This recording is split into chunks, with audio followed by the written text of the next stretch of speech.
Today, we're going to take a deep dive into all of the financial elements that you need to know for your portfolio, for your security, and of course, for the economy as a whole. The first thing I want to talk about is the central banks. I'm going to give you some information related to what they've been doing, their activities, and the impact on the markets. The second thing I want to look at is the euro debt. My friends in Europe, you're asking for European information. I've got some for you, whether that's the Europe as a whole. I'm going to look into Italy and Spain and all these other countries, as well as the UK. I've got some separate information on that.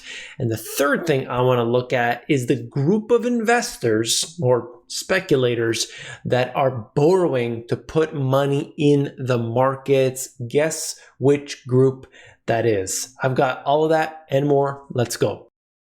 So let's begin by taking a look at this and the, I have a few here from the Bank of America. Central banks have spurred greater wealth inequality. I continuously show you this data, and as they updated it, it only gets worse. It only gets worse. After $22 trillion of QE, Wall Street is now 6.4 times the size of Main Street. U.S. private sector financial assets as a percentage of the GDP. The Federal Reserve, the BOJ, the ECB, name it. All the central banks are doing basically the same thing. And as they do this, it creates wealth inequality. The haves and the have-nots. And what is the solution? More government policy to try and fix it, but within those new bills and things that they're creating, regulations and so on, it always gives loopholes for the biggest of the bigs, and the small businesses end up getting crushed. If people would only realize that, it would be, much more enlightened group of individuals out there, but that's the way it is, okay? The central banks help out their friends in the big establishments, and this has been going on for a long time. It's not something new, although we're looking at, in this example, in this chart here from 2009, where it has been extremely evident. You go back in the history books and you realize, look, it's been the same policy the entire time. FANGs and Fed's excellent adventure. Central bank liquidity and tech stocks symbiotic relationship. I've shown you this type of chart in many different ways, but essentially what we're comparing in this case is the central bank liquidity in the trillions of dollars. That's the dark blue line. And then the light blue is the market cap of the FANG stocks. The FANG stocks being the ones that have really seen the benefits, or the tech stocks in general, have seen the benefits of all this quantitative easing. But you look at the broad market, and in general, it has gone up to truly an excessive degree. But as you can see, from early 2020, these things have been rocketing up higher like we have never seen before. Already from the financial crisis and onward, it has performed very well. But once we made it into 2020, it's been a straight line up. And a lot of the people who are investing today, retail investors, have never seen a market that has been down. They don't have that because they're so new into the markets. Look at this. The BOJ leads the ECB by 15 years. The ECB leads the Fed by 10 years. Policy rates in Japan, in Europe, and the US, the BOJ being the yellow line. And, all I wanted to highlight here was the fact that if you see what's happening in these different places, where Japan, for instance, bringing their interest rates down to zero, they have locked themselves in this position and cannot get out. People say, look, they're so successful. They have no inflation. Well, they also have no economy left. In reality, the financial system is gone, and you look at this as nothing but a zombie. The Bank of Japan and the pension fund own basically all the assets in the country. It's a ghost town. It's a ghost town. The Fed and the macro, V-shaped recovery in growth and inflation, yet to elicit US rate hikes. Very true, right? You see all that growth out there. Hey, all this growth, everything's fantastic. The job situation, the number of jobless claims continues to decline. Economy's getting better. Robust growth. The people are doing so well that there are job openings all over the place, right? Right? Well, maybe not. Maybe that's not the case, right? The rise of inflation. In the past 6 months, the annualized core CPI is running at 6.8%. The core CPI, we're talking about a heavily manipulated statistic, and yet 6.8% annualized. Who knows where this will be? All I know is that what happened in the 1970s was that inflation initially helped the stocks, and then towards the end of the 70s, it was hurting stocks. Okay, we will see how this all takes place in the coming years, but it's always going to be a problem when you have central bank intervention. Emerging market stocks versus the S&P 500, emerging market stocks approach a 20-year low versus the S&P 500. Look at this chart here. I mean, you're seeing these events that have taken place, and when they bottom out, it tends to be some sort of crisis. Okay? So we'll see what happens. Of course, you could see in the 90s time frame, early 90s, things were looking pretty hot in some of those emerging markets. A lot of money was flowing into Thailand and all these other places. And what was it? It was about one bubble appearing here and there and there. And this is something that goes on all over the place. We know that historically there's always bubbles forming somewhere. But today, it is heavily concentrated in U.S. tech stocks. And there's really only a handful of stocks right now at this time that have done exceptionally well. So I'm going to track that for you. I'll keep you updated on that. I want to show you what's going on with the GPS Insights.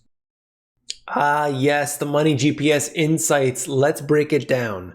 Ultra low interest rates are causing instability. There's no doubt about that. You look around, the financial system relies on this to remain low. And yet, by my count, I'll give you an update on it, at least 24 rate increases globally this year alone.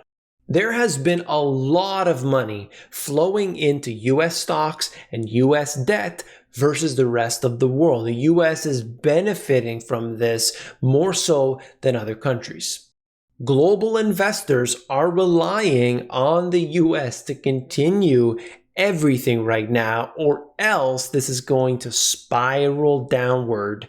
It is not going to be a good thing if the U.S. starts to get weak. Take a look at this article here out of Bloomberg. U.S. port problems reach the worst, and that's amid a crush of imports. LA Long Beach ship queue now stands at a record 44 vessels. Average wait is longer, adding delivery costs and headaches. Okay, so we've been seeing this a lot, but seems to be getting worse. Take a look. Choke on the water. Bottlenecks at key West Coast ports have lingered since November. And just take a look. Even worse than earlier this year, if you can believe it or not, the number of anchored container ships waiting to offload at LA Long Beach. And the thing is, as we move into the fourth quarter, there's even more ships that need to come in. Just, seasonality, the way it is. You could look October timeframe, right? And then we move into the end of the year. That's kind of a normal pattern, but it's excessive, and it's already, just the way it is. Already looking like we're going to be entering a time it's going to be crazy. I think there could be more shortages, whether or not it's contrived or what have you. To me, it doesn't matter. It matters how this is affecting regular people. And I think that we could be seeing that again, if that stuff is coming from overseas. This is the point I've made before, that, you got to watch out when you give away everything, you start outsourcing everything, you start to become like ancient Rome. Isn't that the case? They did the same thing, exporting, they were pulling in grain from North Africa and so on. And then, of course, what happened? North Africa gets taken over, and they are dealing with the pain as a result. All right, my friends in Europe, I've got information for you. In fact, this entire article here from Gold Money has some good stuff. So the link will be in the description under the sources as always, but check this out. Under whatever it takes Mario Draghi, the ECB used every trick to cover over the cracks of the failing Eurozone. At the heart of the trickery was bad debt being concealed within the Target 2 settlement system. It is only by their subterfuge that the major banks have been prevented from failing. Target 2, for those who don't know, this is the description here, but basically the European Interbank Payment System. And notice something interesting. All right, perhaps I can zoom in a little bit more if I can get that. This is the maximum. Okay, I apologize. It's the maximum we got. This blue line right here, this is from the financial crisis time frame. Blue line, this one that looks real good, that's Germany, okay? And then you look at those at the bottom of the list right here.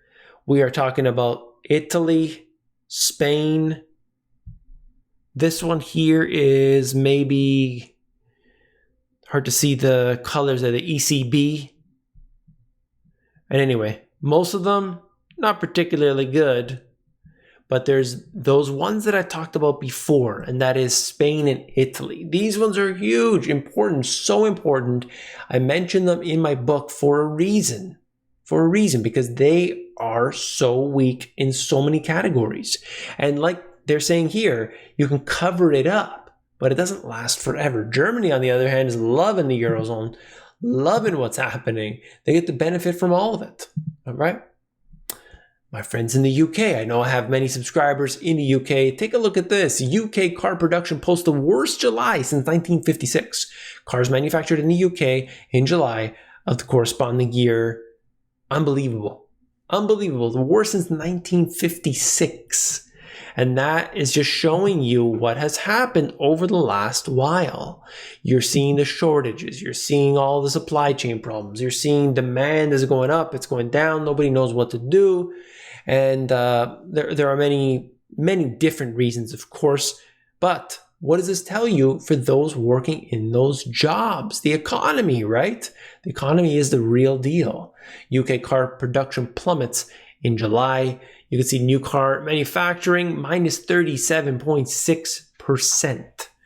All right, so there's more detail, of course. If you want to check it out, link will be in the description. Now, the group of individuals who are borrowing to not invest, but speculate, it's Gen Z. Gen Z are the ones who are doing that, okay? There's actually a lot more in this article here, but I just thought this was the most interesting. Have you taken on debt to invest? That's the question. If I could zoom in over here. Looking at Gen Z, 80%. 80% are saying that they've done that. Of the survey, of course, of the survey. Millennials, 60%. Gen X, 28%. And baby boomers, 9%. So you see the difference here, okay? Obviously. What does this tell you? People, the younger people, don't have enough money to invest, but they have the conviction. And what have they been investing in? AMC, GME, all these different types of companies, which if it doesn't work out well, they're going to be owing a lot of money. On top of that, do they have student debt? Are they employed? What's the situation? This could be very, very bad. And that is very, very worrisome. They give kind of the information here just broken down, but I think I made my point.